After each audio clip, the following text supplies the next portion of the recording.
Eso. Profe, hay que esperar un ratito. Lo que pasa es que la clave que usted puso en el ABA que está mal. Bien, vamos a iniciar entonces la clase. A ver, en esta clase yo quiero continuar desarrollando la idea primera que les había expuesto en esta segunda unidad, que es sobre el desarrollo local. Quiero abordar también un tema adicional al desarrollo local, antes de empezar a exponer yo, sobre el desarrollo territorial, digamos que son términos complementarios. Y estos dos términos, pues, desarrollo local, desarrollo territorial, desarrollo autogestionario o de autogestión, desarrollo endógeno, desarrollo cultural, son términos que se han venido manejando en los últimos años dentro de la teoría social y sobre todo para esta región de América Latina, en una búsqueda de cómo desarrollar las poblaciones bajo sus propias autodeterminaciones. Entonces estamos en esa búsqueda. eh, Sin embargo, hay muchas dificultades sobre eso también porque el sistema, que también ya hemos analizado con ustedes, es muy fuerte en vista de que se ha estandarizado, se ha globalizado además, entonces, y hay condiciones que se han generado ahí, porque estamos hablando de una estructura de la sociedad mundial en este momento, es decir, una estructura basada pues en una economía de capital, de mercancías, pero a la vez también es una estructura social en términos de relaciones sociales capitalistas y además de clase, como ustedes ya muy bien lo saben, después de haber leído el libro de William Robinson, saben perfectamente en qué condiciones nos movemos. Incluso eso se ha metabolizado, por eso es que István Mészáros, un filósofo húngaro, está siempre hablando de que hay un control sociometabólico que se ha generado en la sociedad pues desde que aparece el capitalismo y paulatinamente ha ido arraigándose mucho más fuertemente. Entonces eso es tanto así que, bueno, nosotros nos movemos en un sistema que nos parece natural y todo lo que se genera ahí parece natural. Entonces, el control sociometabólico que habla este autor, pues justamente tiene que ver con esa relación que se nos ha incluido ahí y se nos ha incrustado y a veces parece imposible de salir de ahí. En todo caso, como es un sistema, como todo sistema humano histórico, pues fue creado en un cierto momento de la historia, pues eso significa que tarde o temprano también va a sucumbir, como de hecho se ha venido mostrando ya con las grandes y graves crisis del mismo sistema. Por ejemplo, este que estamos viviendo, pues todos creo que sabemos ya de esta clase que empieza en el año 2007, 2008 y bueno, y se ha expandido y se sigue expandiendo. Y en este momento, pues estamos en una situación como la que ya también se ha conversado en clases la última vez de una catástrofe humanitaria y también diríamos que se va hacia una catástrofe de la naturaleza. Bueno, entonces miren, esa es la situación actual. Creo que estamos en un momento de jaque, no jaque mate todavía, pero sí de jaque, y probablemente la siguiente crisis será peor que esta. Es decir, si esta es ya de jaque, la siguiente será peor en caso de seguir la misma perspectiva. Entonces, bueno, estaba hablando del sistema, pero ante eso también se están pensando, se están buscando nuevas alternativas, y esas son las que estamos nosotros estudiando o buscando también a eso, porque hay que ponerle mucha inteligencia, mucha iniciativa, creatividad, imaginación y también ir cambiando los currículos de estudio para no seguir la lógica que ya conocemos. Entonces, bueno, en ese sentido es como yo quiero plantearles también, a ver, para revisar algunas ideas sobre desarrollo territorial y luego podemos ver otras ideas sobre el desarrollo local, que es lo que nos interesa. Entonces voy a conectar, a compartir la pantalla para que ustedes puedan observar un vídeo y después conversar. ¿Quién está? José Villamar. cierre el micrófono, que se escucha todo acá. Ya, pero espera que estoy Eso. tratándome de igualar. Eso, ciérrele, ciérrele.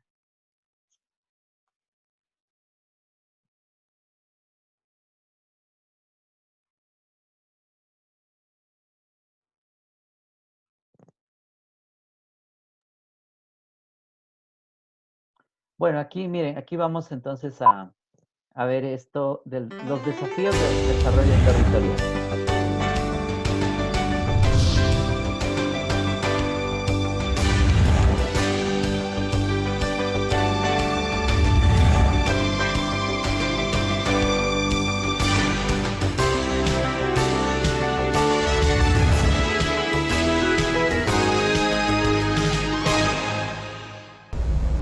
Buenas noches. Bienvenidos a un nuevo programa de cursos, espacio de entrevistas del Centro de Estudios Superiores Universitarios de la Universidad Mayor de San Simón. Esta semana nos acompaña en un curso muy interesante que se está dando justamente en el CESU, el doctor Lucho Villafañe. Él es doctor en Economía y Desarrollo, tiene un diploma de licenciatura en Ingeniería Agronómica y durante muchos años ha trabajado en el tema de planificación territorial.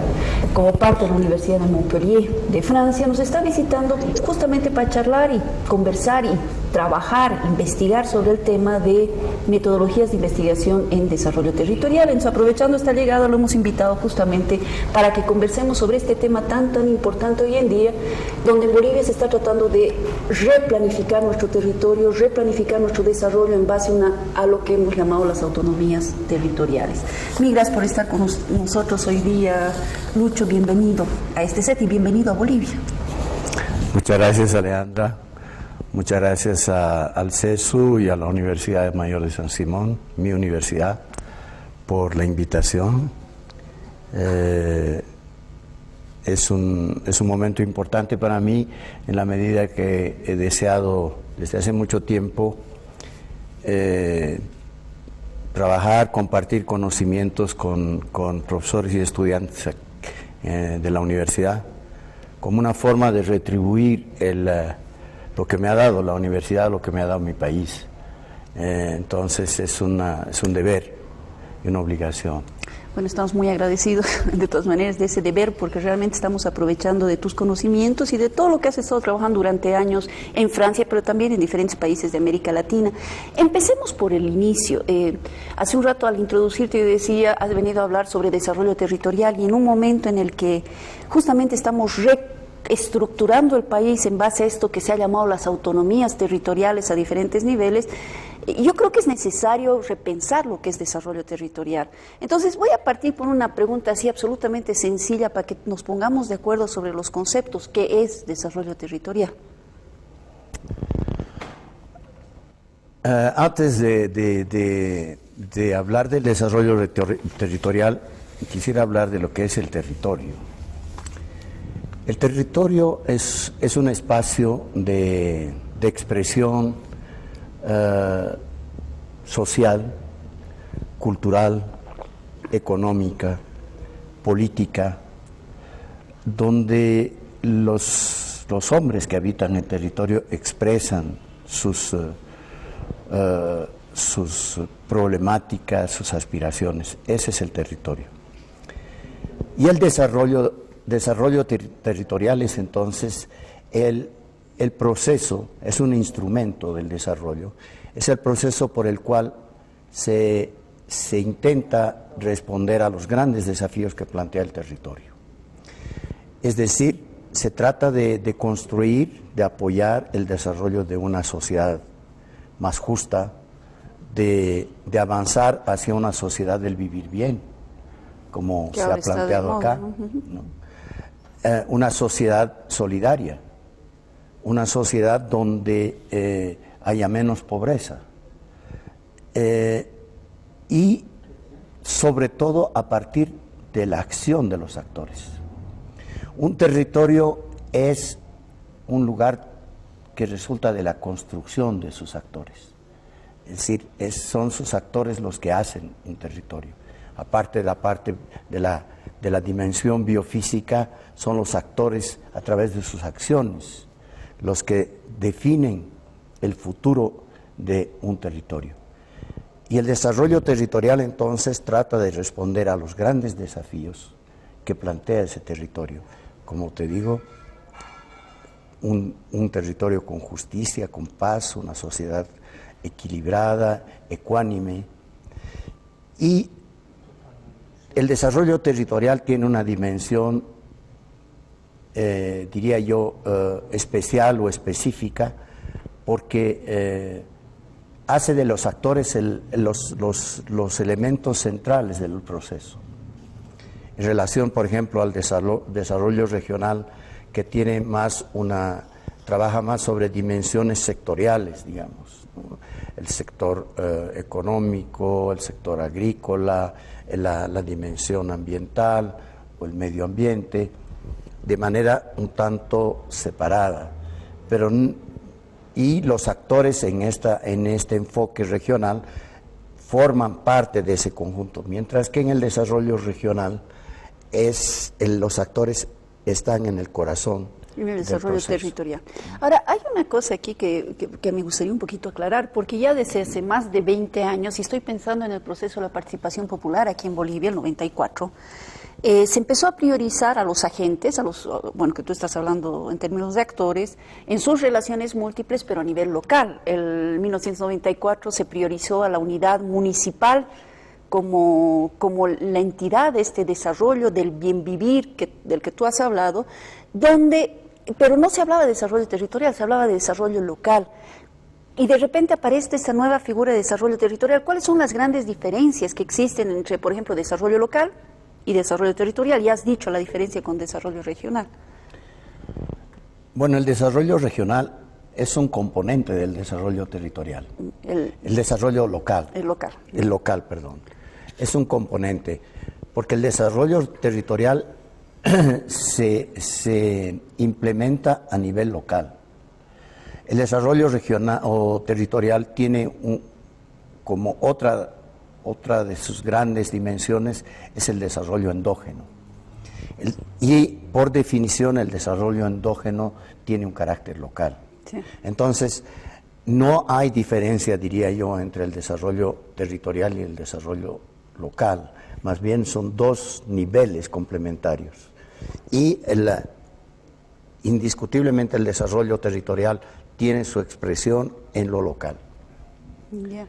Ahora, en este desarrollo que está bien claro, local o territorial, tú has hablado de grandes desafíos, la justicia, la paz, es decir, de este famoso vivir bien que algunos creemos que se han inventado aquí, pero que es una discusión que en el ámbito de los estudios del desarrollo data de hace más de 50 años, ¿no? Yo me acuerdo, y de hace 30 años, cuando se discutía si se iba a hablar de desarrollo humano, de desarrollo territorial o de calidad de vida, si había que hablar más de calidad de vida, de expectativa, es decir, de bienestar más que de malestar, etcétera. Es una discusión que va muy más allá. Y de repente nos topamos con esta idea de desarrollo territorial donde el vivir bien puede ser uno de sus ejes fundamentales. Has hablado de algunas de las dimensiones, pero no sé si podríamos resumir para después empezar a ver cómo se lo puede enfrentar. ¿Cuáles serían los grandes desafíos de este vivir bien planteado por el desarrollo territorial a nivel internacional, no tanto boliviano, digamos? Bueno, el punto de partida está en el modelo socioeconómico, político, cultural vigente a nivel mundial, sí, que es el modelo capitalista, neoliberal, llaman algunos. Este modelo capitalista que se traduce que tiene su expresión en estos últimos años en una expansión total, que es lo que se llama la globalización. Este modelo está fundamentado sobre dos grandes pilares. Uno, el proceso de acumulación, o sea, se organiza la sociedad en función de la acumulación. Es decir, se tiene que generar valor para que unos cuantos acumulen, ¿no? Y este modelo económico está apoyado fuertemente por una dimensión político-institucional que se llama la democracia. En todos los países tenemos el funcionamiento democrático, pero es una democracia formal, es una democracia que favorece justamente este proceso de acumulación ligado a o que tiene como resultado una situación de desigualdad, una situación de exclusión de grandes mayorías. Acaba de salir un estudio donde se sabe con total certeza que el 1% de la población mundial detiene el 40% de la riqueza del planeta. No podemos aceptar semejante desigualdad. Entonces, a partir de este contexto, el gran desafío es justamente pelear o combatir esta situación de desigualdad, lo que quiere decir que hay que transformar el sistema socioeconómico imperante, dominante. Entonces, el primer desafío es el de transformar el sistema sociopolítico y económico. ¿Con qué fin? Con el fin de enfrentar la desigualdad. La desigualdad que está en el origen de todos los problemas. Es la causa, es el origen y la causa de los problemas sociales que está viviendo no solamente la sociedad boliviana, sino en su conjunto todas las sociedades. En Europa, en los Estados Unidos, hay situaciones de desigualdad terribles. Te puedo interrumpir. Ahora, transformar ese sistema sociopolítico, económico, para tender hacia una mayor igualdad. Y tú decías, ese sistema se fundamenta en dos ejes, proceso de acumulación y concentración, porque el problema no es el proceso de la acumulación, sino la concentración de la riqueza en algunas manos, en ese 1% y en toda la sociedad se repite. Y modelo democrático. A mí lo que me preocupa es cuando, y ahí yo te pregunto sinceramente, es decir, ¿qué otro modelo de convivencia ciudadana podemos pensar? Porque las monarquías no eran lo ideal. Entonces, ¿hacia dónde tú plantearías esas transformaciones?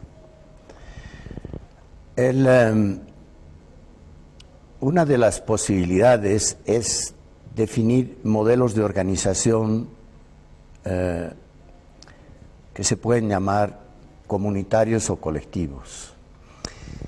El modelo de acumulación y de concentración del que acabamos de hablar se traduce en dos palabras: en propiedad de lo que llamamos los medios de producción, la tierra, los bienes de capital, en manos de unos cuantos, que son los que producen, transforman la materia prima, etcétera, recuperan el valor agregado y acumulan y entran después, ese es el proceso de concentración, ¿no?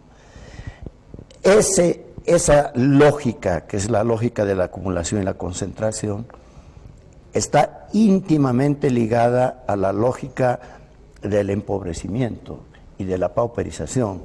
O sea, hay capitalistas que acumulan porque hay pobres que están trabajando para ellos. Entonces, en esa lógica del empobrecimiento tenemos pequeños productores agrícolas, obreros, trabajadores informales, etcétera, que alimentan la otra lógica, la lógica superior. Estamos hablando a nivel global, digamos, ¿no? Sí. La situación en Bolivia hay que especificarla más.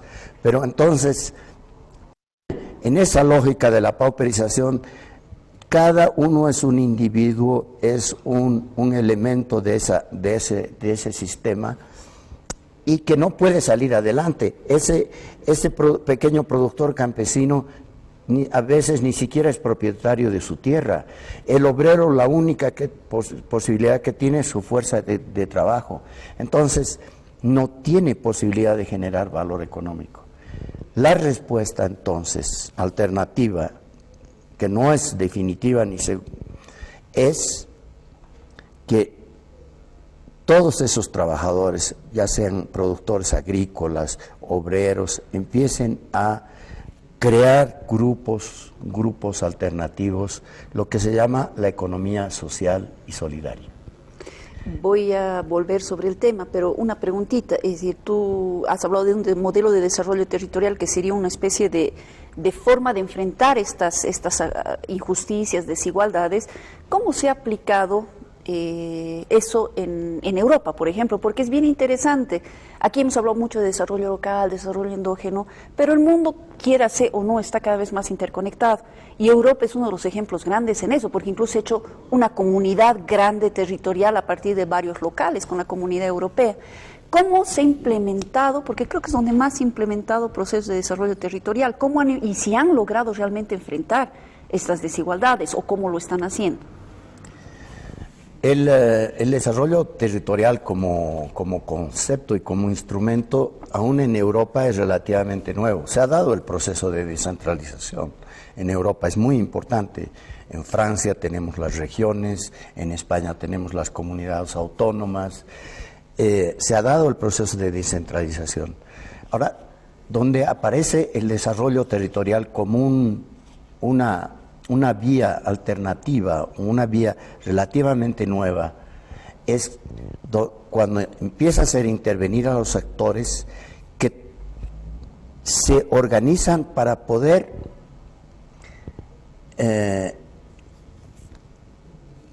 negociar, podemos decir, negociar con las instituciones, con el Estado, con los grupos privados. Ellos tienen el instrumento para poder discutir y debatir con los que deciden en realidad. El desarrollo territorial tendría como otro elemento el hecho de que los actores deciden, toman prioridades y definen estrategias. Eso en realidad casi no se ha dado en Europa. En Europa se ha descentralizado, pero los actores sociales, salvo en algunos casos muy limitados, están siendo en cierta forma aún sometidos por las decisiones estatales. Es el gobierno nacional, los gobiernos intermedios los que están decidiendo. O sea, tampoco se ha dado ese mecanismo que sería fundamental en el desarrollo territorial, que es la participación y los actores que deciden sobre su futuro. En realidad son procesos que han sido impulsados desde arriba sin lograr generar totalmente procesos desde abajo. Y de todas maneras hay experiencias muy interesantes. En Francia, por ejemplo, hay un modelo que se llama SCOP. El SCOP son una especie de cooperativas, justamente donde los productores agrícolas o los artesanos, los obreros industriales se reúnen y constituyen sus propias unidades económicas productivas. ¿Dónde está la gran diferencia? La unidad capitalista, su objetivo es crear valor para poder apropiarse de ese valor, ¿no? O sea, es lo que se llama el beneficio, la renta. Entonces, alternativamente el escopo, todas estas formas alternativas como de economía social y solidaria, deciden muy bien, nuestro objetivo es crear empleo. Nos organizamos para producir con el objetivo principal de crear empleo. Y todas las ganancias o beneficios que se tienen son redistribuidas en el conjunto. No son propiedad de uno o de unos cuantos, que serían, en el caso capitalista, los accionistas. Entonces, estos scopes están empezando a tomar, porque cada vez más la situación se pone más complicada. Y como la gente los consumidores están empezando a solicitar, a decir, no, nosotros no queremos que nos traigan productos envasados industrialmente, con químicos, etcétera. Queremos que nos traigan alimentos totalmente naturales, etcétera. Entonces, una nueva opción se está dando, lo que se llama la relación directa entre el productor y el consumidor. La línea corta se llama, ¿no? ¿Eso sería economía social? A ver, para definir... Eso es economía social. la economía social forma parte, como digo, para volver al tema del desarrollo territorial, forma parte esencial de este enfoque. Ya. ¿Y eso cómo se ha traducido? Porque, bueno, en Francia lo has mencionado, en Europa hay procesos, porque además hay un fuerte impulso también estatal hacia el consumo, la relación directa entre el consumidor y el productor. ¿Cómo eso se ha dado y se está dando en América Latina? Hay algunos casos, porque tú has trabajado en casi toda América Latina, hay algunos casos que tú podrías llamar exitosos, o en general ha habido problemas en la implementación de este modelo. Yo diría que por el momento no han habido éxitos. Por el momento no han habido éxitos. Yo he trabajado efectivamente en varias experiencias en el Ecuador, en Venezuela, en Nicaragua. Intentos para desarrollar promover el desarrollo territorial basado en economía social y solidaria. En la reunión de los actores que deciden. El problema es que se trabaja en un contexto que tiene otros parámetros de funcionamiento. El mercado es un mercado salvaje, es un mercado de economía o de libre oferta y demanda. O sea, no toma en cuenta si se están organizando unos cuantos, si tiene que haber un proceso para que esa unidad funcione. No. Si tú me traes un producto barato, no me interesa si pagas bien o no pagas bien a tus trabajadores, etcétera. Entonces, ese contexto, por ejemplo, que es el mercado, es totalmente contrario a esa forma de funcionamiento. Entonces, es muy difícil por el momento llevar adelante experiencias que sean realmente exitosas, por el momento. Cuando hay decisión política global, cuando todas las instituciones y los actores han decidido avanzar en una dirección, es ahí donde puede darse un proceso de cambio. Por eso nosotros decimos, casi en todos los países en América Latina, no hay proyectos consensuados de desarrollo territorial, por el momento. Porque tenemos que tomar, es una toma de conciencia progresiva. Las condiciones materiales actuales están empujando a que la gente diga, ya no podemos seguir así, tenemos que empezar a juntarnos, a producir de manera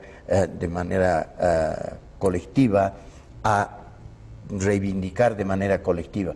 Bolivia tiene una gran ventaja en relación a casi todos los países en América Latina. Tiene organizaciones sociales. Organizaciones sociales que de una u otra manera constituyen una base de organización. Una base sobre la cual se puede avanzar en la temática del desarrollo territorial. Hacer que estas organizaciones sociales realmente tomen el rol de actores directos de su propio desarrollo, no solamente en términos de reivindicación, sino en términos de propuestas de desarrollo. Ahora, ahí hay un problema que yo creo que es lo que está pasando, es decir, aquí las experiencias de economía solidaria o de economía social han funcionado muy bien mientras funciona económicamente, mientras hay ingresos.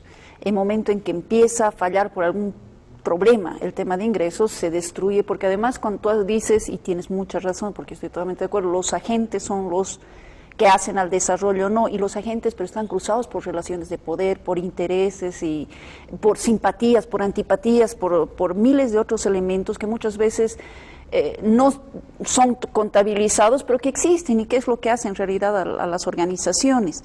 ¿Cómo enfrentar ese tema en un proceso de desarrollo territorial? Si los agentes hacen al desarrollo territorial, los agentes están cruzados por múltiples intereses y eso se ve mucho cuando tienen que tomarse en cuenta estos emprendimientos más de índole de economía solidaria. Yo pienso que es un trabajo de reflexión común, conjunta, hasta llegar a definir lo que se llaman los acuerdos. Por ejemplo, el desarrollo territorial plantea en su metodología, dice, Primer paso es un diagnóstico territorial. El diagnóstico territorial tiene como objetivo llegar a definir prioridades y a definir una especie de plataforma de demandas. Quiere decir eso, nuestras prioridades son estas y con esto negociamos con todos ustedes, con las instituciones, con el gobierno, con las otras asociaciones, etc. Entonces, es un trabajo de consensuar soluciones. Y si hay soluciones consensuadas, aunque hayan cruces, como dices, de intereses, relaciones de poder, una vez que se ha establecido una plataforma de desarrollo, ya casi automáticamente eso tiene que avanzar sin que los cruces exteriores se impongan, ¿no? Desgraciadamente se nos ha acabado el tiempo, ya nos están diciendo que tenemos que terminar, pero hay un tema, y quiero cerrar con eso, y yo me voy a despedir y te voy a ceder la palabra. Hay un tema que me parece interesante aquí, es decir, sin ese trabajo previo de diagnóstico, de consenso, etcétera, es muy difícil llevar a cabo los procesos de desarrollo territorial. Y mi pregunta, y con eso quisiera un poco cerrar el programa, yo me voy a despedir, muchísimas gracias por haber estado con nosotros, es cómo tú ves este proceso de puesta en práctica de las autonomías en Bolivia. ¿Tú ves que ha habido este proceso de diagnóstico, de consenso previo que ha fallado? Porque efectivamente hace 3 semanas hemos dicho no a los estatutos, es decir, hay algo que ha fallado. ¿Cuáles son los principales problemas que tú ves? Rápido para ir cerrando. Mil gracias por acompañarnos. Muy bien. Bolivia está viviendo un momento importantísimo con el tema de las autonomías. Es la posibilidad que tienen los actores de poder justamente decidir sobre su futuro. Lo importante dentro de este proceso es establecer los mecanismos que permitan que los actores puedan, por una parte, participar en lo que sería el diagnóstico, la diagnosis de su situación. Nosotros estamos en este estado de desarrollo o de subdesarrollo, si se quiere, y lo que necesitamos es esto. Entonces, lo que tenemos que favorecer es la puesta en marcha de instrumentos de expresión, donde podamos, una vez que se hace un diagnóstico, se tiene la información. El diagnóstico territorial no es una cosa que profundiza hasta lo más detallado, sino da las grandes líneas de los grandes problemas. Justamente ahí quiero tocar 2 o 3 temas antes de terminar. ¿Cómo está la situación de las relaciones sociales dentro de un territorio? ¿Cómo está la situación de los actores sociales en relación al medio ambiente? ¿Cómo está la relación de los actores sociales en relación a la democracia? Entonces, hablando de esta autonomía, es una oportunidad muy grande. Tenemos que dar, el desafío es dar la posibilidad a los actores de poder expresarse. Tal vez ese fue lo que ha fallado en todo caso en la última época y habría que replantearlo. Mil gracias, Lucho, mil gracias, se acabó el tiempo. Muchas gracias a ustedes ustedes por acompañarnos. Muchas gracias.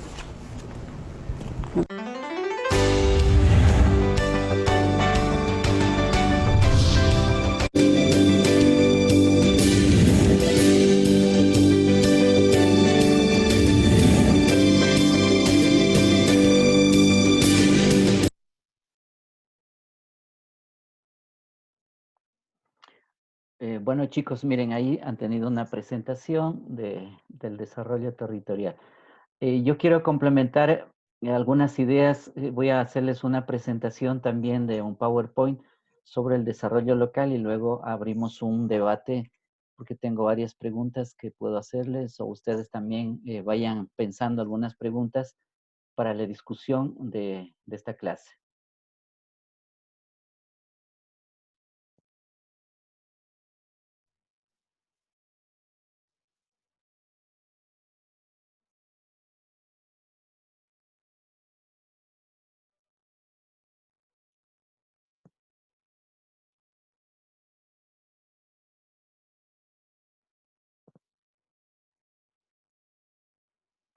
¿Me están viendo el PowerPoint?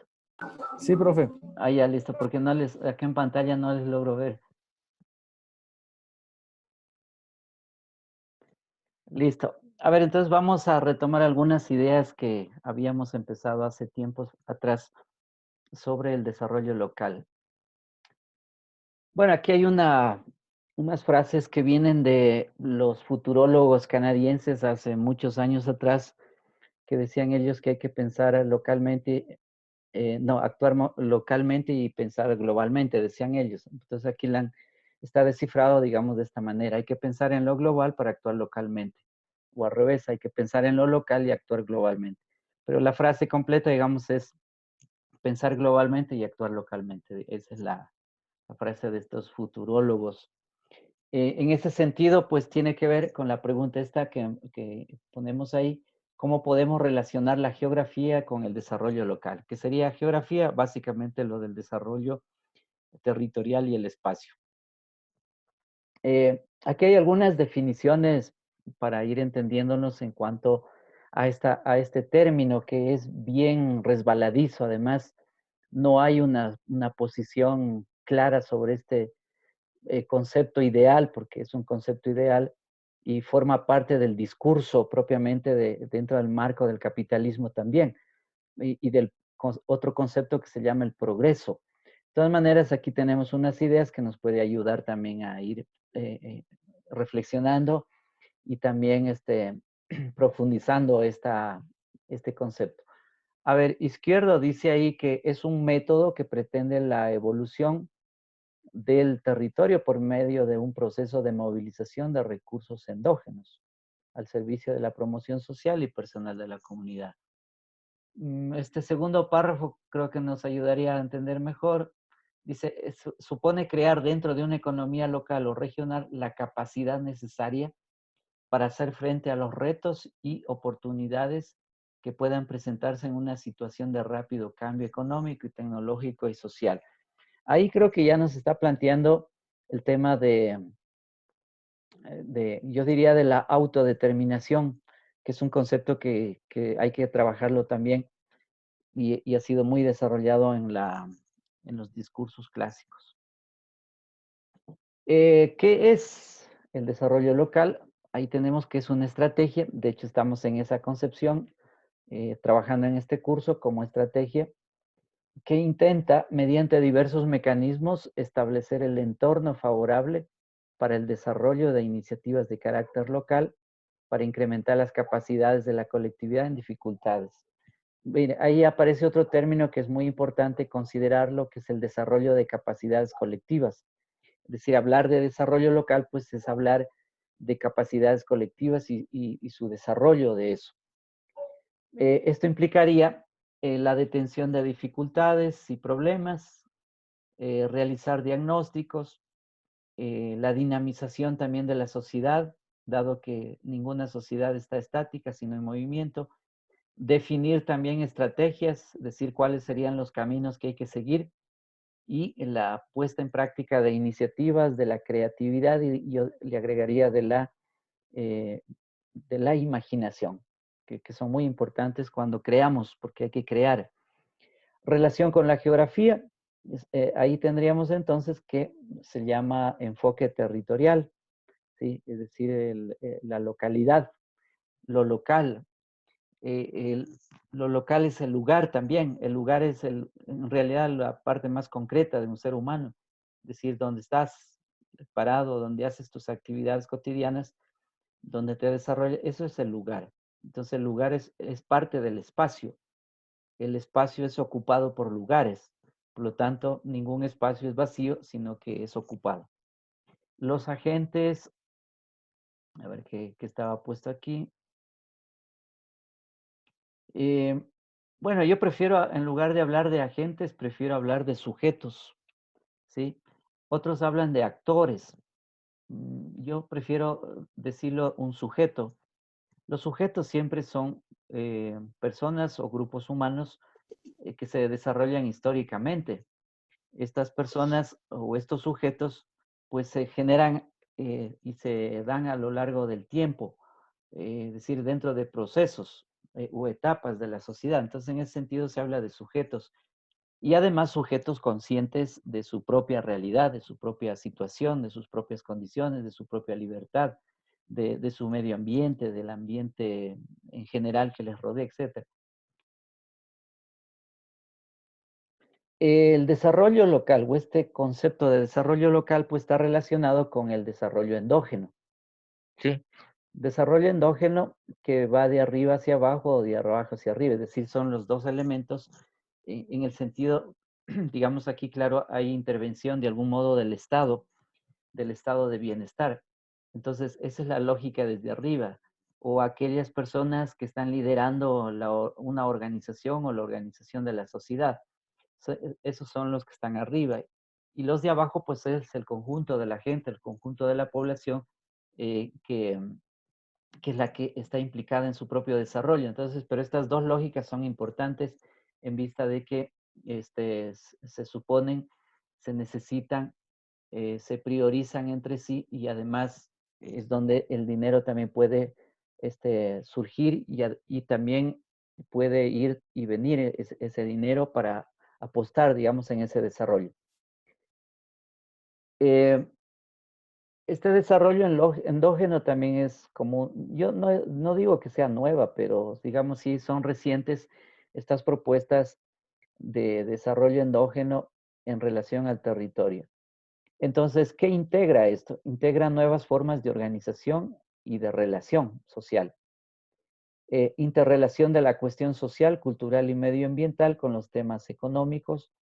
Es económica la solución, pero no solo económica, porque eso pasa por otras variables, como por ejemplo la cultura, la educación. Sobre todo yo le pondría énfasis en la educación, que es fundamental para el desarrollo de un pueblo, para el desarrollo de las localidades.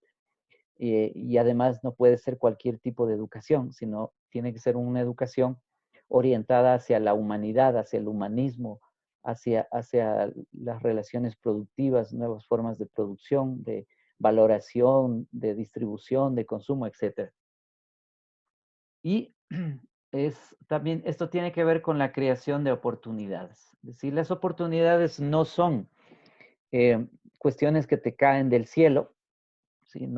Eso no viene por milagro ni por magia, sino que las oportunidades son creaciones humanas, es decir, son los seres humanos los que creamos nuestras propias oportunidades, es decir, nos damos la oportunidad. Para crear oportunidades hay que crear condiciones, es decir, deben haber condiciones por lo menos mínimas para que puedas, es decir, crear desarrollo en todas sus formas. El desarrollo es un proceso global, totalizador, totalizante. A ver, esto implicaría, primero que el desarrollo pues tiene que ver con el conjunto de la población o con el conjunto de la comunidad. No es de una persona exclusivamente, ni se refiere a ella, como es en el momento actual. Es decir, el momento actual es que el desarrollo está anclado en la persona, en una persona que tiene capital. Y hablar de capital, pues significa que inicialmente tiene que tener una gran masa de dinero. Entonces no hablamos en ese sentido, sino estamos hablando de que lo global, es decir, se refiere a un proceso del conjunto de la población. Totalizador, que abarca a todos, y totalizante, pues que se establecen relaciones de dominio también, es decir, dominantes en todo el conjunto de la población. Hay microiniciativas que favorecen el desarrollo. Recursos humanos, a mí no me gusta hablar de recursos humanos en general, pero bueno, aquí le estamos usando, porque estoy usando un PowerPoint que no lo he hecho yo, sino lo he tomado también. Entonces, de todas maneras se habla de recursos humanos. Como la fuerza motriz, y eso lo dice el autor que está ahí, Bachón, del año 2001, publicación del año 2001. Hay problemas dentro de ese conjunto del desarrollo territorial y desarrollo local, problemas que están relacionados con cada coyuntura territorial, con cada grupo local, y son los que hay que detectar a través de los diagnósticos que hay que hacer para poder solventar eso. Es decir, un buen diagnóstico significa tener el 50% de resuelto ya un problema. Por eso es que hay que aprender a hacer los diagnósticos correctamente y rigurosamente. Bueno, cada territorio tiene características específicas en cuanto, digamos, a esos niveles económicos, sociales, culturales. Eh, y también no siempre las soluciones comunes son las más válidas. Por eso es que hay que usar más bien la ciencia al servicio de la comunidad, la ciencia al servicio de las localidades, porque solamente los datos válidos, los datos confiables o los datos objetivos que están apegados al conocimiento científico son los que hay que usar. De ahí que las cuestiones más ideológicas o de opinión pues no nos sirven. Por eso es que hay que apropiarnos del conocimiento científico. Eh, También se usa dentro del desarrollo local estos términos para hablar de compañero, de socio, en otros casos como en Bolivia, en Perú mismo, y aquí en el país, en Ecuador, en las comunidades se suele hablar de wauki, es decir, de hermano, hermana. Y este es un término muy interesante, es decir, dentro de la concepción, sobre todo indígena, quichua, quechua, aymara, este concepto de hermano, que a mí me gusta mucho porque, digamos, la relación de hermano, si bien es cierto, no es una relación de sangre propiamente, sino es de parentesco y de amabilidad, de compañerismo, del machiku, como se dice en comunidades también machiku, el compañero, el compañerito o el amigo. Sí, en ese sentido, es el hermano, es decir, wauki, significa eso porque te acerca más, digamos, en las relaciones entre personas. Yo recuerdo el expresidente o presidente de Bolivia, Evo Morales, por ejemplo, usa mucho el término hermano en su discurso siempre está hablando del hermano pueblo boliviano, de los hermanos indígenas, de los hermanos latinoamericanos, etcétera. Es decir, es propio de su discurso. Porque claro, él viniendo de una cultura aymara, quechua, pues está incrustado dentro de su cultura de este concepto. Y eso es así, pues eso les acabo de decir, como en otras comunidades, sean nacionales o desde afuera, pues se usa mucho, sobre todo en los países andinos. Responde también a las diferentes interrelaciones entre sujetos territoriales, porque se crean redes, es importante crear redes de economía, redes de comunicación, redes de producción, redes de colaboración eh, y las estrategias comunes que hay que construir. Eso implica, digamos, el desarrollo local también. Bueno, las buenas prácticas que tienen que ver con redes, intercambio de experiencias, implica el trabajo comunitario, el trabajo de acuerdos, muchos acuerdos, de llegar a acuerdos, y eso pasa por procesos de reflexión, por procesos de deliberación, por encuentros comunes, constantes, permanentes, para estar discutiendo los problemas de la colectividad. ¿Qué más implica este concepto de compañero, compañerismo? Implica un proceso de concertación, es decir, llegar a acuerdos, porque se delimita pues problemáticas, se reflexiona en común, se logran objetivos, se llegan a acciones que hay que realizarlas, es decir, se deciden acciones, se definen medios de cómo se va a lograr, se asignan también los roles, es decir, cada quien y cada grupo qué va a hacer, qué va a producir, porque no todos deben producir de lo mismo, sino que como las economías son complementarias, entonces un lugar pues se especializa en una cosa, otro lugar en otras cosas y así se complementa la economía. Y por supuesto se establecen mecanismos de evaluación de todo lo que hace. Todo proceso implica evaluar constantemente, permanentemente, y eso se lo hace antes, durante y después. Si nunca hay que dejar los procesos de evaluación. Procesos de evaluación son importantes porque evaluar significa valorar. Eso es evaluar. Valorar algo, un proceso, un producto, qué sé yo, un trabajo, etcétera. Eso significa valorar. Valoramos muchas cosas en realidad en la vida. Bien, Diferencias, a ver, algunas diferencias entre desarrollo económico y desarrollo local, en vista de que no son lo mismo. Eh, ¿qué implicaría esto del desarrollo económico? Pues lo que está hacia la izquierda diríamos que es el desarrollo económico, tal como lo conocemos y está en la práctica en este momento, pues se centra, como decía el expositor anteriormente, en la acumulación y en la concentración. Es decir, la aspiración es el progreso económico. Básicamente es la cuantificación del producto para la venta en el mercado y en el mercado que se intercambia por dinero, ¿sí? Y bueno, y ese dinero nuevamente se vuelve a invertir, es decir, el agente o el capitalista que concentra el dinero, pues vuelve a hacer inversiones. También diríamos que en cambio el desarrollo local, pues tiene que ver con el crecimiento y la especialización de las capacidades humanas. Es decir, no todos logran hacer lo mismo, sino que la mano se puede llamar multifuncional. Otras diferencias, a ver,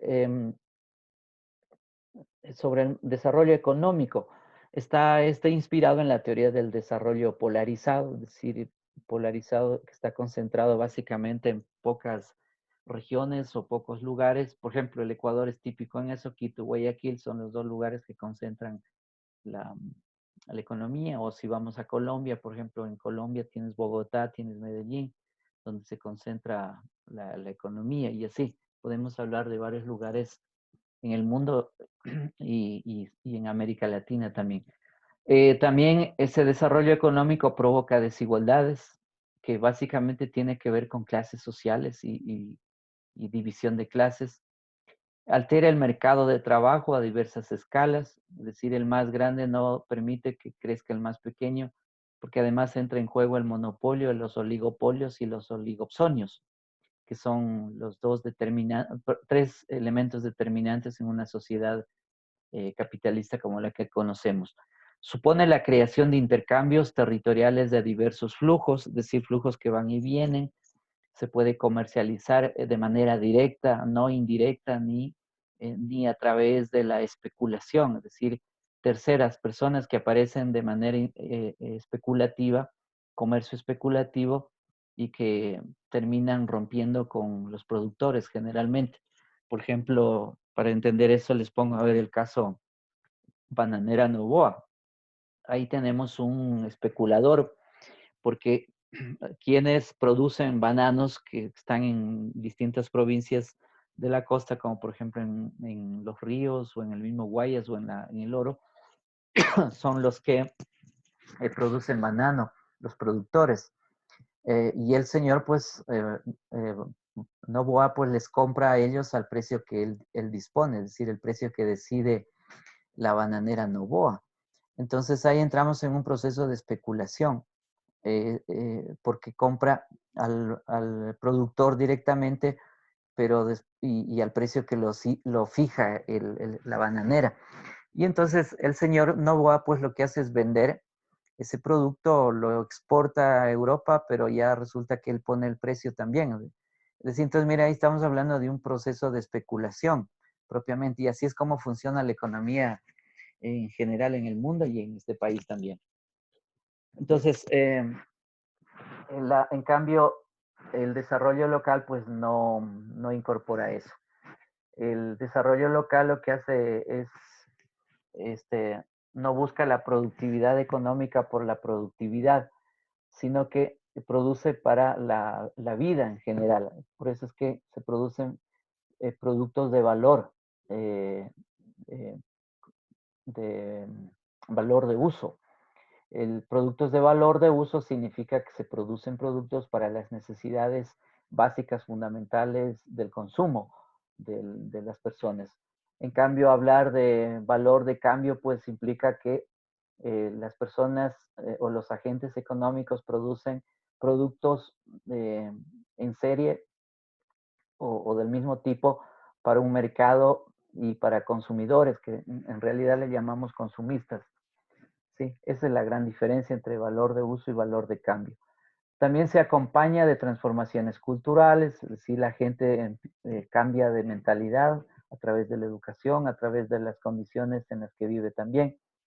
Se adapta a cada zona geográfica, resuelve los problemas de su propia geografía, territorialidad, es decir, al haber producción o productividad en esas zonas, pues ya no se necesita que la gente salga de sus zonas para irse a las ciudades, sino que se queda en su propio sitio porque ha resuelto el problema económico y eso va también tiene otras relaciones donde se mejora la educación, se mejora la salud, se mejoran las vías de transporte, es decir, etcétera. Todo eso sucede cuando la gente va resolviendo sus problemas económicos en su propia localidad. En realidad terminamos evitando la emigración del campo a la ciudad. Y también se asocia al mercado local. ¿Sí? Se produce para el mercado local para que se satisfagan pues todas las necesidades que son propias de las localidades. El desarrollo económico está basado en una idea sobrevalorada del crecimiento industrial urbano.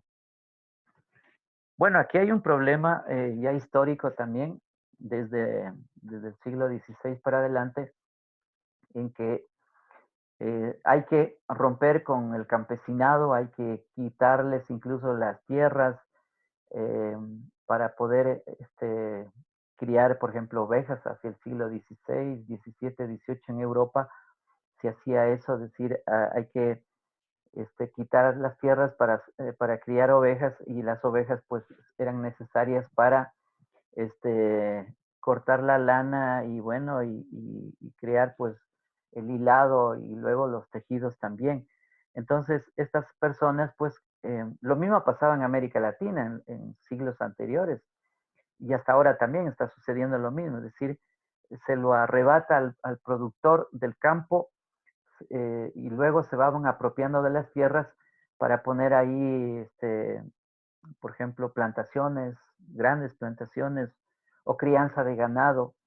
Y al pobre campesino pues lo van dejando en la calle y que se siente en la obligación de salir a la ciudad, a vivir en las ciudades en las condiciones que le da la ciudad y se vuelve un obrero en unos casos y si no pues se vuelve un pordiosero también porque no tiene trabajo y nadie le da trabajo. Entonces miren, eso se llama también técnicamente y en la economía política se llama acumulación primitiva o acumulación originaria. Ese es el término clásico en la economía política y es un término también de Marx y los marxistas, por supuesto, que hay que estudiar también eso, es decir, cómo es que un campesino es desposeído de sus tierras y es expulsado de la tierra para que vaya a vivir en las ciudades, en las condiciones que viven las ciudades.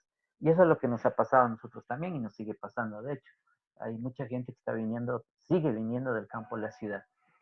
Bueno, ¿qué es esto del desarrollo local? En cambio, comienza a ponerse en marcha en los años 80 como respuesta a la decadencia de muchos municipios ya exhaustos por años de sobreexplotación territorial.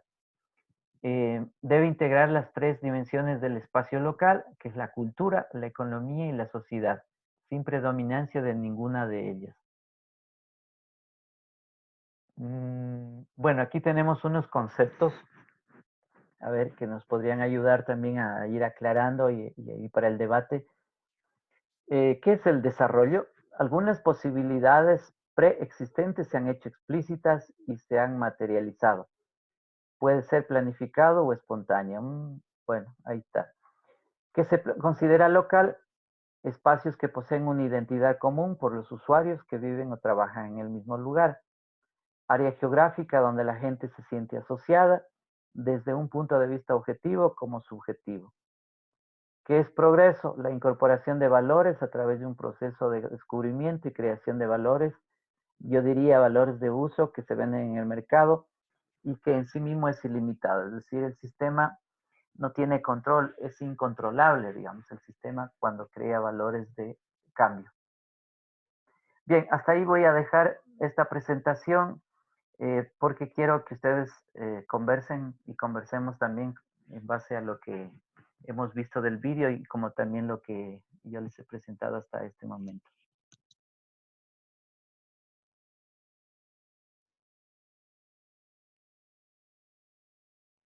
Bueno, A ver, miren, yo tengo algunas preguntas que sobre la presentación primera, pero también sobre el desarrollo local, en vista de lo que ustedes ya han leído del texto de William Robinson, el texto de lo que conversamos en clase siempre, del sistema en el cual estamos viviendo, del contexto global en el que nos movemos, que es la globalización económica de tipo neoliberal, como estrategia del capitalismo.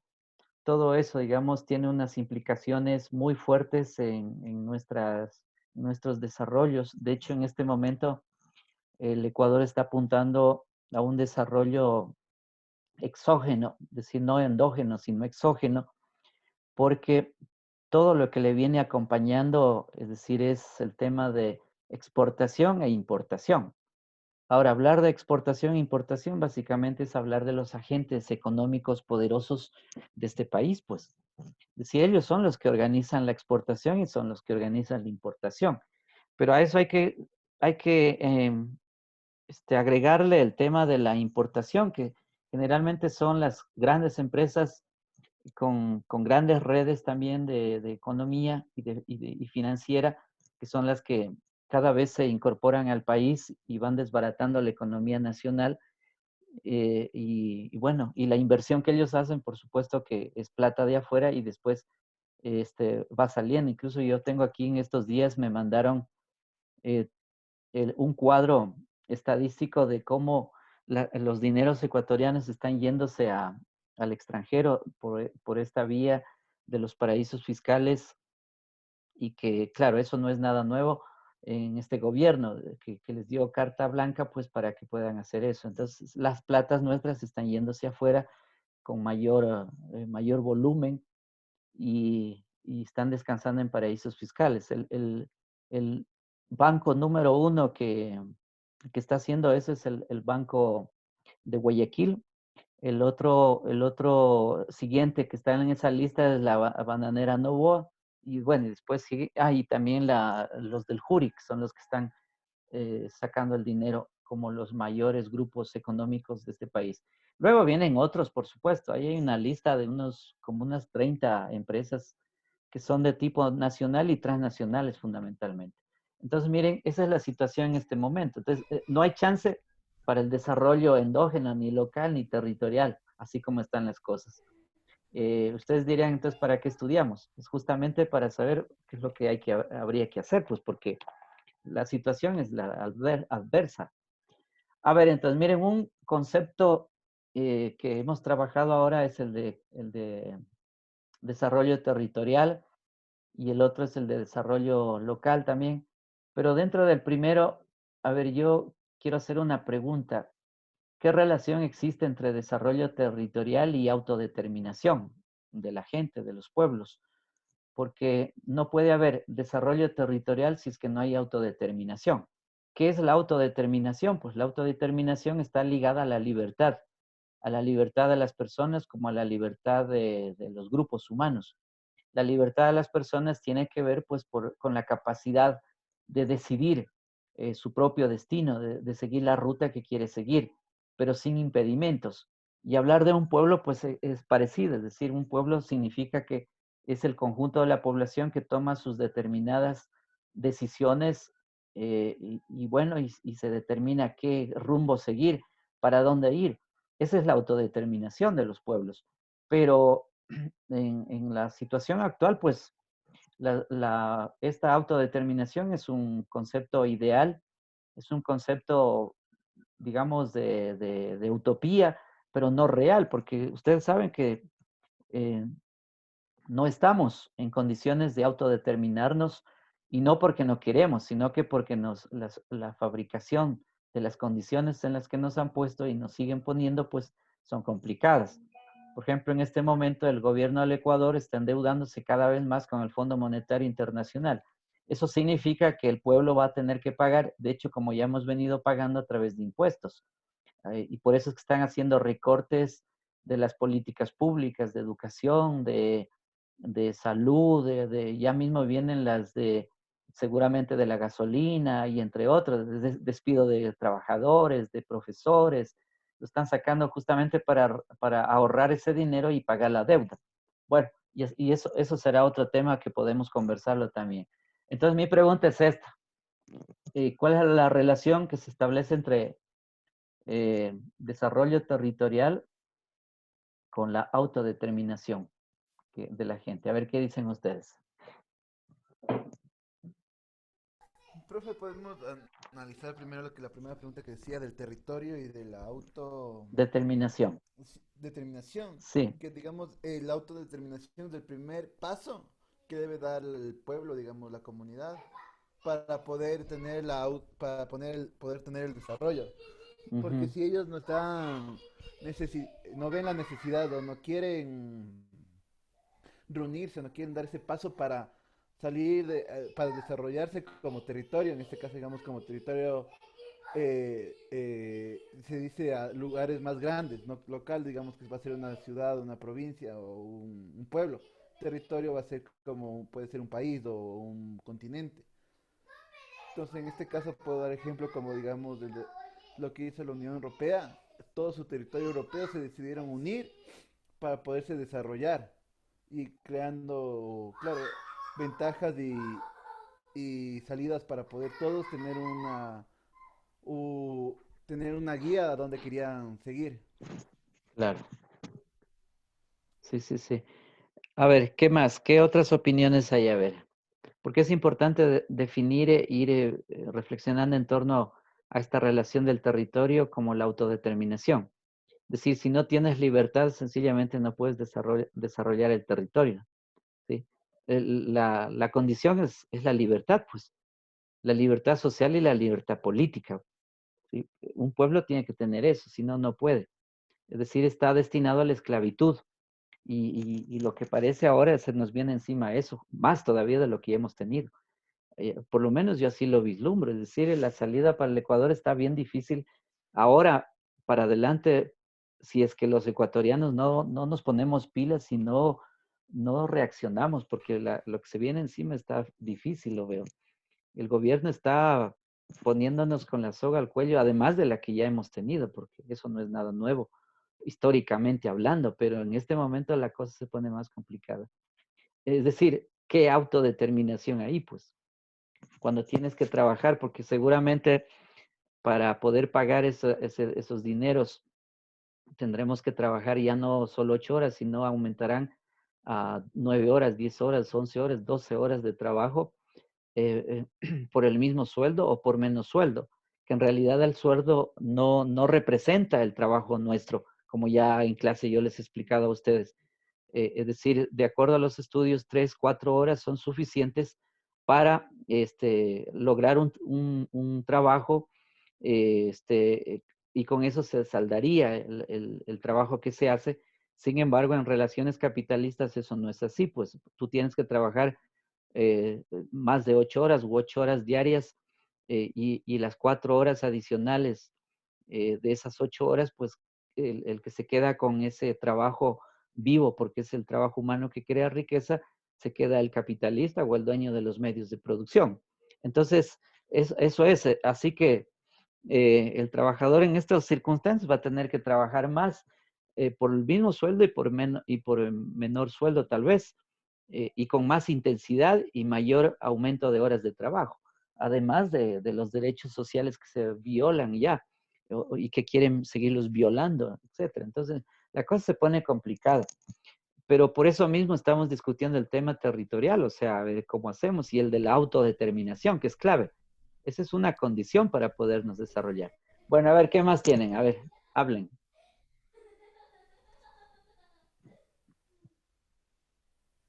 Profe, o sea, Sí. si ponemos el tema de la autodeterminación con el desarrollo local, la autodeterminación es la base del desarrollo, porque dice que la autodeterminación es como que la planificación o la organización de las personas dentro de un territorio para enfocarse en un bien común Ujú. o en una política que les beneficie a ellos. Entonces, eso sería como, o sea, sin autodeterminación no va a haber desarrollo local, porque incluso si es que pueden tener unas tierras ricas o sea, en productos, en vegetales, en muchas cosas, si no existe eso, eso en la comunidad, o sea, no se podrían desarrollar localmente.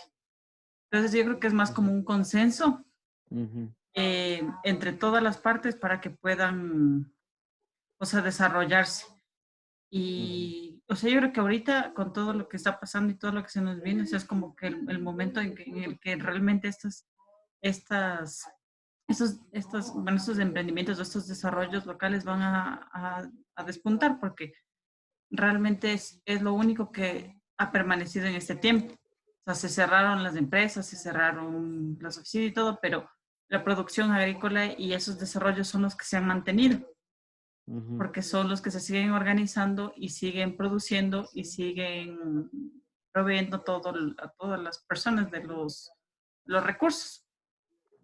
Claro. Sí, sí, eso es así, pero sabes que hay una cuestión también. Mira, el Estado, que es lo que tenemos también, y vivimos en ese Estado, en ese territorio estatal, no hace eso, es decir, no apoya, eh, hace todo lo contrario, es decir, crea las leyes, las normas. Por ejemplo, yo estoy acordándome en el periodo del presidente anterior, creó la ley minera, pero no para favorecer a las poblaciones, sino para favorecer a las empresas que iba a traer el gobierno también, sean chinas o de otros lugares, pero sobre todo las chinas. Incluso los lobbies de esas empresas fueron los que hicieron la ley y después la aplicaron y bueno, mira lo que pasó en la zona de Morona, Santiago, fueron sacando poblaciones shuar. En Zamora lo mismo y en las zonas nortes de acá de la Amazonía lo mismo con el petróleo. O sea, es decir, el Estado cumple un papel fundamental no para lograr la autodeterminación, sino para acabar con eso. Y de hecho, el mismo Correa tenía presente, me acuerdo yo, formar las ciudades del milenio como las escuelas del milenio. Las ciudades del milenio eran sacar a los indígenas, por ejemplo, de la Amazonía y ponerlos en pueblos pequeños. Casi se parece un poco a las reducciones indígenas cuando vinieron los españoles, hicieron lo mismo, es decir, fueron sacando campesinos porque les iban quitando las tierras y los fueron poniendo en poblados. O sea, esas eran las reducciones también. Entonces, lo mismo, el presidente estaba pensando eso. O sea, para decirte, mira, la cosa se repite también desde el punto de vista colonial. Pero el asunto es, decir, sacarlos de esos territorios implica quitarles la libertad, pues, porque viven ahí, han vivido ahí y siguen, digamos, este, algunos de ellos y otros no. Eso ha venido haciendo así también. Mira, yo mismo te podría decir mi testimonio personal, es decir, yo soy lojano, pero mis papás tuvieron que salir por esas mismas cuestiones, es decir, dejando de trabajar en sus tierras que tenían ahí, y tuvieron que salir y fuimos a vivir en la costa, bueno, y de la costa, es decir, tuvimos que emigrar también, o por lo menos yo emigré, pues, y estoy en Quito. ¿Ves? Te das cuenta de decir lo que significa eso. Es decir, tú no te puedes quedar en un lugar cuando eres despojado de ese lugar. Y te digo esto porque eso es lo que está pasando en el país, ha venido pasando en estas últimas décadas en el Ecuador, y de eso, bueno, hay mucha información. O sea, lo que estoy diciendo no es que no hay mucha información. A ver, por ejemplo, te podría dar un nombre, a ver, de un autor Cáceres, hace estudios de la Amazonía. Marakov, por ejemplo, una autora que sacó recientemente un libro sobre el tema de las tierras en el Ecuador. Incluso hay instituciones que se dedican a la investigación de cómo están las tierras en el Ecuador. Bueno, hay mucha información sobre eso. Entonces, mira, el asunto es delicado, el tema de la autodeterminación. Y lo que tú dices, claro, es así. O sea, mientras no haya eso, es difícil que la gente se desarrolle en sus propios lugares. A diferencia un poco de lo que vimos, ¿se acuerdan en la clase anterior de Salinas de Bolívar, que todavía logran mantenerse ahí? ¿Ves? Pero no tienen apoyo del Estado ecuatoriano, porque el Estado no le interesa eso, porque el Estado está bajo el dominio de los empresarios o de las empresas, que son los que crean las leyes y las políticas estatales. Entonces a ellos no les conviene porque se les acaba el negocio también. Es decir, el tema de la comercialización, de la exportación o de la importación se les va abajo. Entonces no necesitan de gente que les estorbe, como podrían ser estos desarrollos que estamos hablando en este momento. O sea, es como nadar un poco en este rato, cuesta nadar corriente arriba, es decir, en contracorriente, o caminar cuesta arriba en un arenal, un poco así. Pero sin embargo, bueno, hay que estudiar eso justamente para ver cómo hacemos. ¿Qué más? Señor Almeida, ¿qué dice el señor Almeida? O sea, yo creo que parte fundamental para crear un buen desarrollo es ver el potencial. Por ejemplo, podrían crear también desarrollo mediante la investigación y la tecnología, apoyando a emprendimientos tecnológicos. Y en el Ecuador tenemos gran potencial en ese campo, incluso con la Universidad de Yachay. Son prácticamente expertos en tecnología.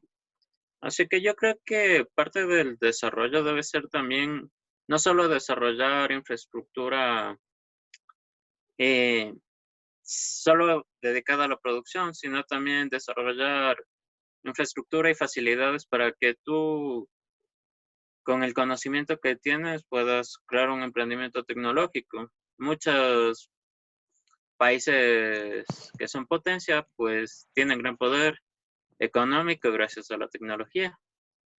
Y de esa manera también se evitaría una fuga de cerebros, conjuntamente al desarrollo en las zonas que hay, porque la ventaja es que no necesariamente necesitas estar en la ciudad para desarrollar una empresa tecnológica, pero si no les das las facilidades, es imposible conservar esos cerebros que ayudan a desarrollar la economía y con eso poder desempeñar, obtener más empresas que puedan beneficiar. Eso, en mi opinión, profesoría. No, claro, tienes toda la razón en eso tú, porque, a ver, yo le resumiría un poco así, es decir, primero, lo que tú dices, hay que desarrollar la educación, es decir, la educación es fundamental. Sin educación, pues no puede haber desarrollo de ningún tipo. Segundo, la educación tiene que ver, por supuesto, con el desarrollo de la ciencia y la tecnología. Ese es otro ámbito que hay que desarrollar en cualquier país. Pues, de hecho, Europa ha hecho eso, o Estados Unidos también ha hecho eso, o China, Japón, etcétera. Han desarrollado y siguen desarrollando la ciencia y la tecnología. Entonces, es clave, es decir, la educación está ligada al tema de la ciencia y la tecnología. Y a eso yo le sumaría un elemento más que creo que les dije la semana anterior, es el tema de la salud y la alimentación. Es decir, tú no puedes tener cerebros ni desarrollar capacidades humanas si es que no tienes una población bien alimentada, una población con salud. ¿Ves? Entonces ahí hay otro elemento del desarrollo, es decir, educación, ciencia, tecnología y medicina, que es lo que hay que desarrollar. Pero hay ciertas condiciones, pues, es decir, para poder hacer eso necesitas de ciertas condiciones, es decir, hay que crear las condiciones. Una, por ejemplo, para poder desarrollar educación, ciencia, tecnología, medicina, necesitas que haya, por ejemplo, apoyo financiero o políticas financieras, políticas sociales que sean las que apoyen eso. Si tomamos esa perspectiva y en este rato analizamos eso, mira, sucede todo lo contrario. Es decir, ¿qué está haciendo el gobierno, por ejemplo, del Ecuador? Recortando los presupuestos en millones de dólares. Me parece que la Universidad de Guayaquil Estatal eh, le recortaron como 98 millones de dólares. Imagínate, y es una de las mejores universidades que tiene Guayaquil. Después están otras universidades como la Universidad del Litoral también. Y así te podría ir citando todas las universidades. Recién, la semana anterior salió el listado de todas las universidades que están recibiendo recortes presupuestarios en su educación, incluyendo la Salesiana, que es una universidad cofinanciada que recibía platas del Estado. En este momento ya nos dijeron que ya el Estado no va a dar ningún dólar porque necesitan recortar presupuestos porque no hay plata, dicen. No es cierto eso tampoco. El problema es que eso está yendo hacia los pagos de la deuda externa que el gobierno mismo está haciendo. Entonces, mira, pero esa es una condición, ¿ve? Una condición de que debe haber apoyo financiero, presupuestario para que se desarrolle el tema de la educación, el tema de la ciencia, la tecnología, y eso pasa por procesos de investigación. Es decir, hay que desarrollar la investigación, la capacidad de investigación, que podríamos poner el caso, por ejemplo, chino mismo. Mira, en China, desde que apenas empiezan los 6 años, esos niños empiezan ya incluso a diferenciarse quienes van desarrollando mejor sus capacidades, incluso van como excluyendo a los otros, pero no porque los quieran dejar fuera, sino que van viendo de acuerdo a sus desarrollos de capacidades. Entonces hay niños que son, por supuesto, muy inteligentes y entonces los van poniendo dentro de una vía para que desarrollen más. Y hay otros pues que no lograrán pues tampoco porque no todos somos iguales. Entonces mira, y así se arma una especie de competencia, llamémoslo sana, entre esos grupos. Entonces todos los niños quieren seguir la misma ruta digamos, de desarrollo, de esfuerzo. Y bueno, y eso es lo que han logrado también los chinos y lo siguen haciendo. O sea, solo por poner un ejemplo nomás. Entonces, mira, pero eso pasa por dónde? Pasa por los presupuestos que deben hacerse para investigación propiamente. Entonces, esa es una condición. Luego necesitas gobiernos sumamente rectos, correctos, justos, que manejan moralmente y éticamente pues el sistema político. Pero eso tampoco lo tenemos en este rato. Pero esa es una condición, ¿ves? Entonces tener una buena gobernabilidad, digamos, para que, digamos, el sistema pueda funcionar, pues. Bueno, y así otras condiciones. Entonces, lo que tú dices es cierto, pero hay que ponerle, bueno, ¿y cuáles son las condiciones? ¿O qué condiciones hay que crear para que los desarrollemos? Porque si no tienes condiciones, pues sencillamente no se pueden hacer las cosas. Bueno, señor Rodríguez, ¿qué dice? Está durmiéndose ya.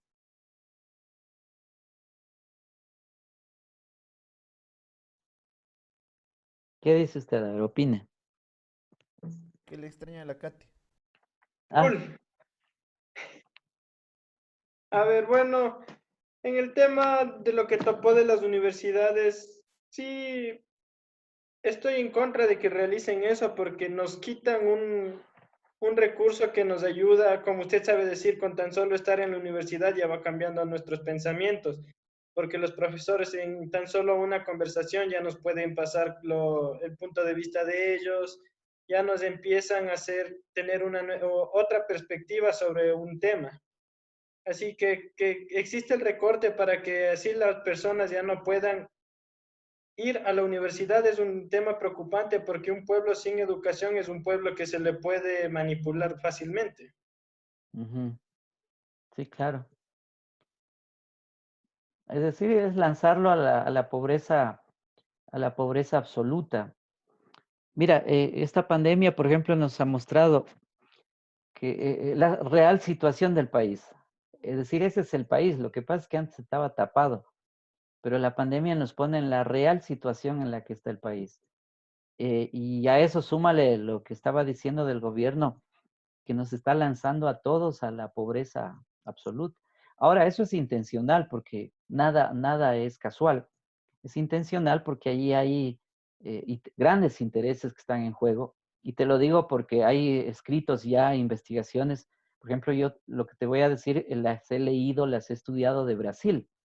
En Brasil hay varios estudios en el que muestran que, este, primero que hay que desaparecer a las ciencias sociales de los currículos escolares. Es decir, no hay que estudiar ciencias sociales porque dicen que las ciencias sociales primero no te dan plata. Segundo, que las ciencias sociales fabrica gente disidente, gente que se porta mal en la sociedad y no quiere hacer caso y hacen problemas a los gobiernos. Imagínate. ¿Qué más hacen las ciencias sociales? Pues las ciencias sociales en realidad lo que pone es a desorientar a las poblaciones.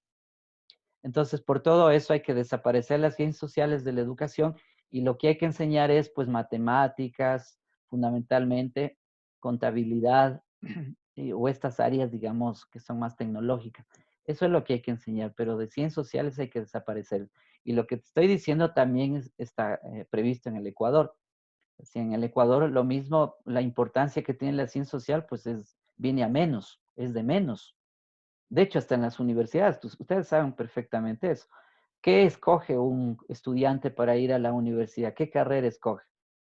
Pues escoge la carrera que piensa que le va a dar dinero, pues. Es decir, le va a dar más plata, por ejemplo, te digo, porque yo he trabajado con estudiantes de administración y sé lo que piensan.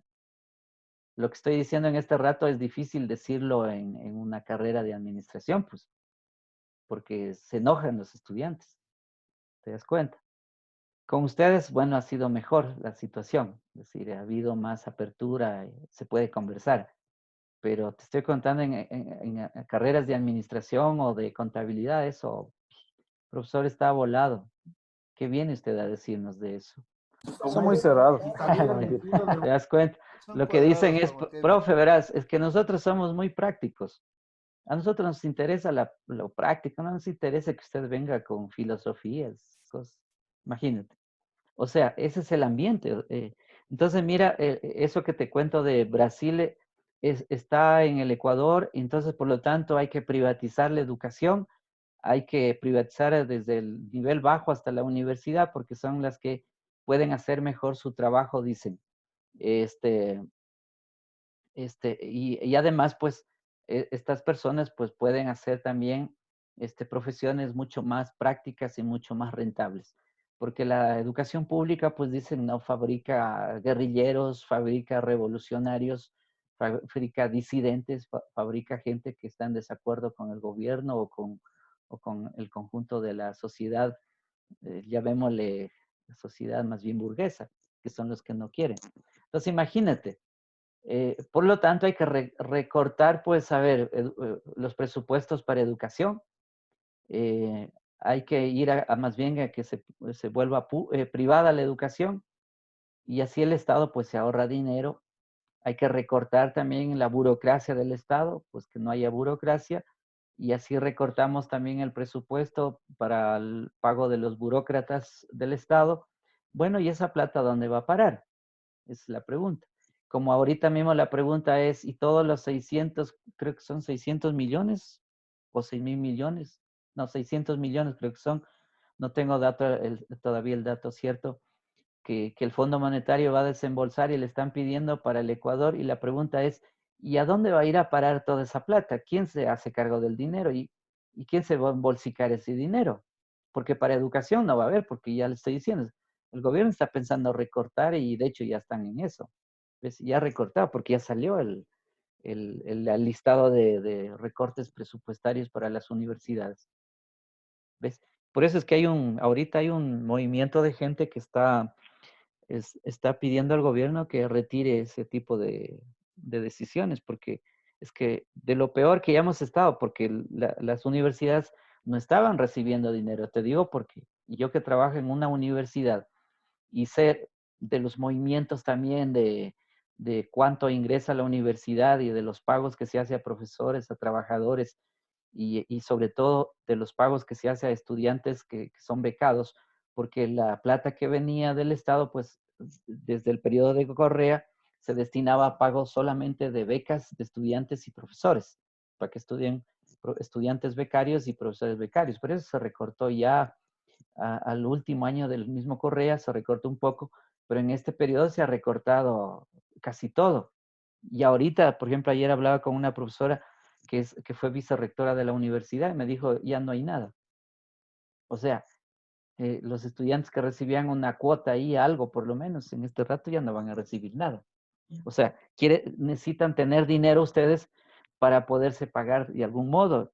Eso implica también alza de costos de matrícula, porque es decir, hay una relación proporcional también entre cuanto más estudiantes hay o tiene una universidad privada, pues los costos de matrícula bajan porque tienes más estudiantes.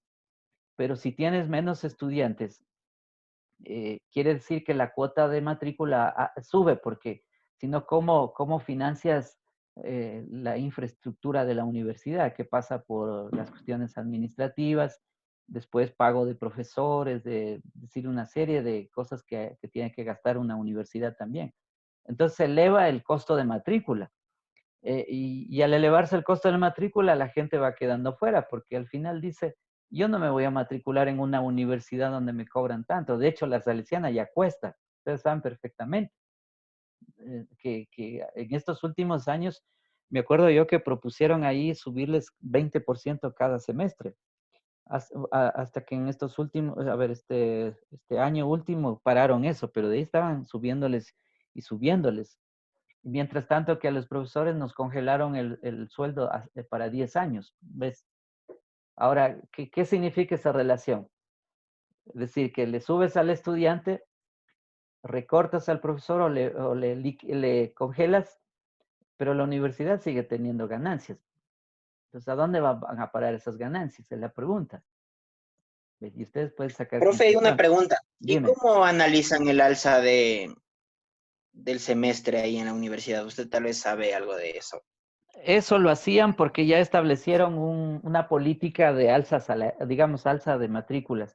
Entonces decían cada semestre, y eso la decisión la toma el rector juntamente con su consejo en Cuenca. Es decir, ahí establecieron que cada semestre había que subirle un 20% a la matrícula del estudiante. Por eso es que las matrículas se dispararon en los estudiantes. Estoy hablando desde el año más o menos 2014 aproximadamente. Se empezaron a disparar las matrículas de los estudiantes. Por eso te digo, pero hace un año atrás eso pararon también, o sea, porque ya entiendo que ya no podían pedirle más plata al estudiante, ¿ves? Porque se iba encareciendo y de hecho eso pasó, cosa que los estudiantes empezaron a salir de la misma universidad. Te digo porque, por ejemplo, en administración de empresas había cursos de, digamos, 9 cursos, 10 cursos, y resulta que al año anterior apenas habían 2 cursos. O sea, ¿qué significa eso? ¿Por qué un estudiante ya no se matricula? Porque le subieron el costo de la matrícula. Eso es un caso. Otros casos que ha pasado en estos años es que el estudiante no puede pagar y por eso establecieron cuotas, hasta 4 cuotas que deben pagar un estudiante por semestre. ¿Ves? Y incluso hasta con eso había problemones con los estudiantes que, que no podían pagar eso. Pero Y había así, sido también, bueno, profe, por la recategorización de la universidad, que había subido la categoría. Por eso no, también pues, habían subido. no, porque la universidad no ha subido de categoría, sigue en la Pero B. hace algunos años creo que No, había subido. nunca. Te digo, Ah, verás, no ha subido Siempre la estuvo en la universidad. B. Siempre estuvo en la B y continúa en la B, o sea, no ha salido. Incluso yo te Desde digo, inicio. verás, había un criterio del rector que él decía que quería bajar a la C porque en la C le cuesta menos pagar menos, digamos, a los profesores, porque cuando subes de categoría en una universidad, pues también tienes que pagar, por ejemplo, a profesores que son PhD, porque eso también es parte de la ley orgánica de educación superior que te exige. Entonces, el el gobierno de la universidad decía, no, pues prefiero bajar a la C porque así pago menos, no me exige, o me exige menos la ley y no tengo que estar pagando a los profesores, ¿te das cuenta? Entonces, pero de todas maneras se ha mantenido en la B, es decir, la universidad no ha subido ni ha bajado, esa es su posición en este rato. A diferencia de otras universidades como la Católica, que se puso en la A, es decir, subió a la A y se mantiene en la A, o la Central o la San Francisco.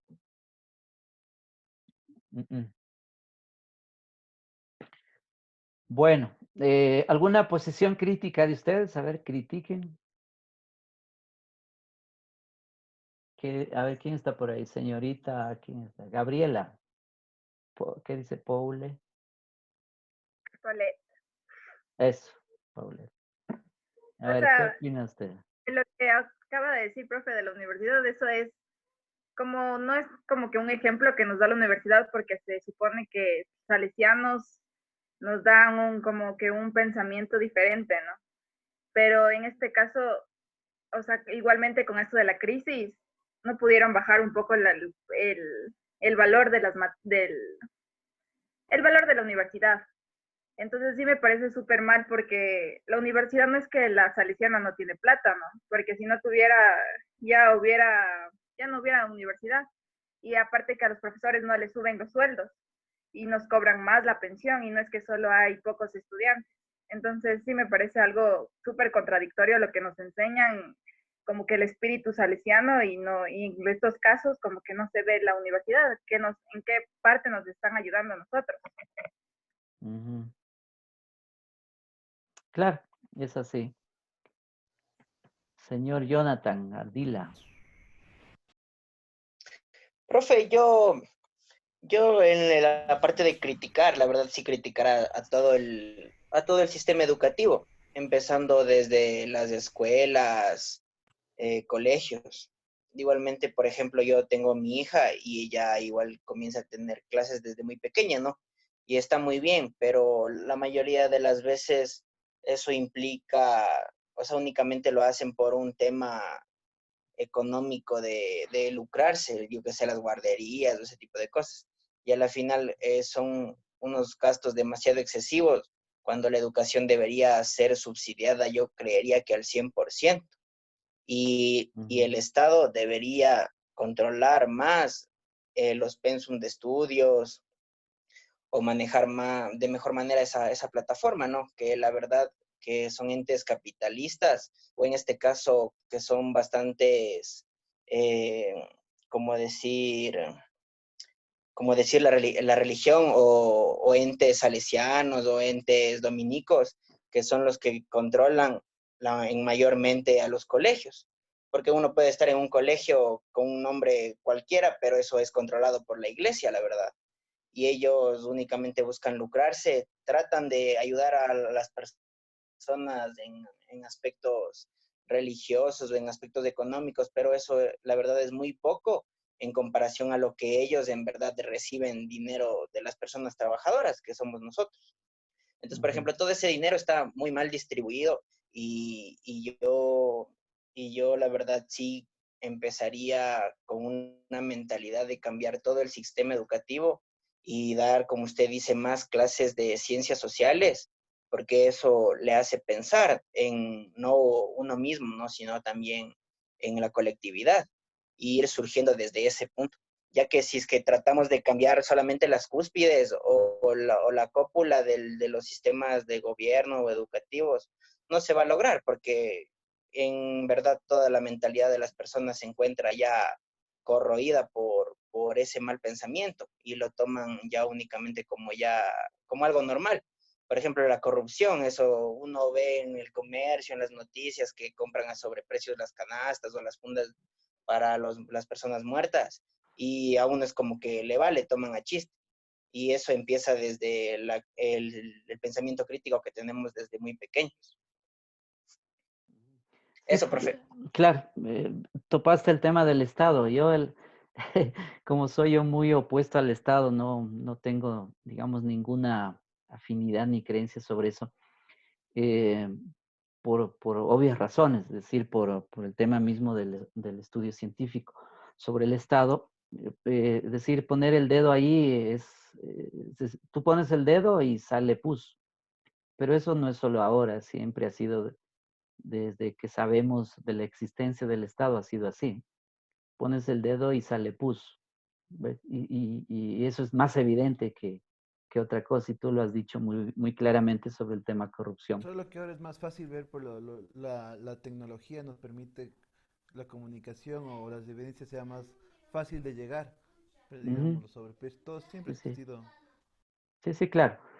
Bueno, en todo caso, por eso mismo es el tema del desarrollo territorial, endógeno, como queríamos llamarle, que es la búsqueda, porque en realidad todavía no hay una cosa así muy certera, pero bueno, es eso. Nos toca hacer y ponerle mucha creatividad, buscar ahí las oportunidades. Por ejemplo, yo viéndoles a ustedes ahí en las pantallas, digo, bueno, ¿y cómo construyen, cómo están construyendo el desarrollo? Porque eso nos corresponde a nosotros. Si no es el de los otros, sino el de nosotros.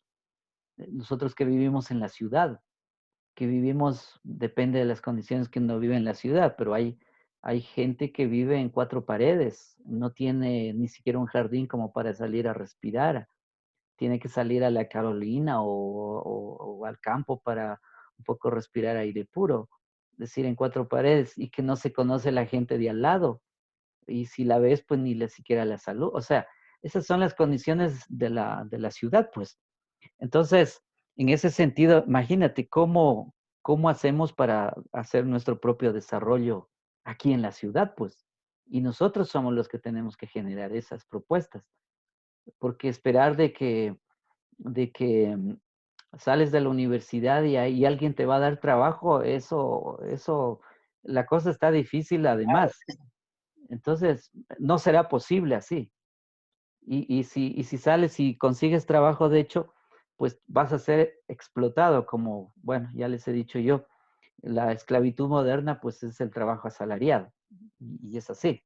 Entonces, eso es lo que hay que ir pensando. Por eso es importante el tema del trabajo, digamos, del desarrollo territorial, que creo que es el camino que podríamos seguir en esas condiciones durísimas y bien feas en las que estamos. Bien, jóvenes, Profe, dime. ahí va a terminar. Sí, pero habla nomás y con eso terminamos ya. Yo le quería comentar algo que desde mi punto de vista yo quisiera compartir con todos mis compañeros. Yo creería que en nuestra posición, la mayoría de compañeros y todos somos personas que trabajamos y somos asalariados, ¿no? Tal vez pueden ser muy pocos que se encuentren emprendiendo, otra vez tienen algún negocio familiar o una microempresa.